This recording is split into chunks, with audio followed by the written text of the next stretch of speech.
আসসালামু আলাইকুম। আপনার মনে যদি একটি প্রশ্ন থাকে যে রাইস কুকার চালালে প্রতি মাসে ঠিক কত টাকা বিল আসে, তবে ভিডিওটি আপনার জন্য। সুতরাং ভিডিওটি শেষ পর্যন্ত দেখতে থাকুন এবং চ্যানেলে নতুন হলে সাবস্ক্রাইব করে দিন। তো প্রথমে আমরা চলে যাব এর রাইস কুকার যে স্টিকার লাগানো থাকে প্রতিটা রাইস কুকারে, সেই স্টিকারে। এবং এখানে দেখে নেব, এখানে সব কিছু ইনফরমেশন দেওয়া থাকে, যেমন ক্যাপাসিটি 2.8 লিটার, পাওয়ার 1000 ওয়াট এবং ভোল্টেজ এবং ফ্রিকোয়েন্সি। তো আমরা এই পাওয়ারটিকে দেখব। এটি দেখুন 1000 ওয়াট, মানে এই রাইস কুকারের কয়েল হচ্ছে 1000 ওয়াটের। তো বলে রাখি, 1000 ওয়াটের কোনো লোড যদি টানা 1 ঘন্টা চলে, তবে 1 ইউনিট বিল আসবে আপনার মিটারে।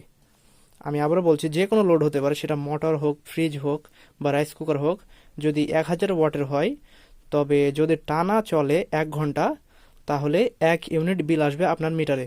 যদি 500 ওয়াটের কোনো লোড হয় আর যদি 1 ঘন্টা চালান, তবে বিল আসবে হাফ ইউনিট। যদি 1500 ওয়াটের কোনো লোড 1 ঘন্টা চালান, তবে বিল আসবে 1.5 ইউনিট।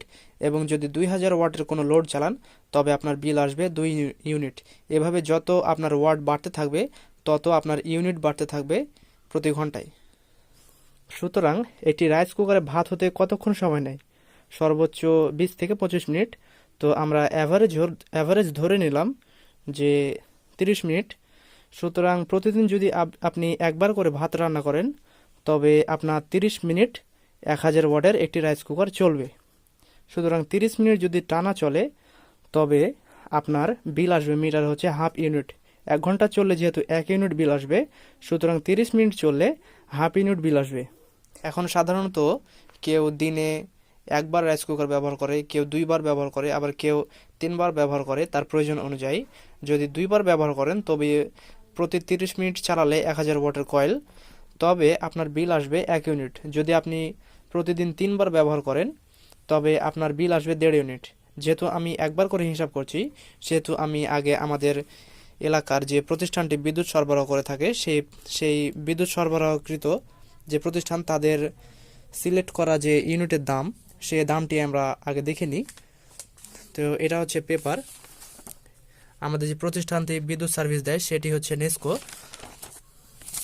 আর এখানে লেখা রয়েছে দেখুন সম্পূর্ণ।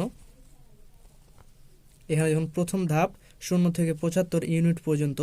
ইউনিটের মধ্যে যদি আপনার প্রতি মাসে বিল আসে, তবে আপনার খরচ পড়বে 4 টাকা 85 পয়সা। এবং যদি দ্বিতীয় ধাপ বা 76 ইউনিট থেকে 200 ইউনিটের মধ্যে প্রতি মাসে আপনার বাড়ির বিল আসে, তবে আপনার খরচ পড়বে 6 টাকা 63 পয়সা।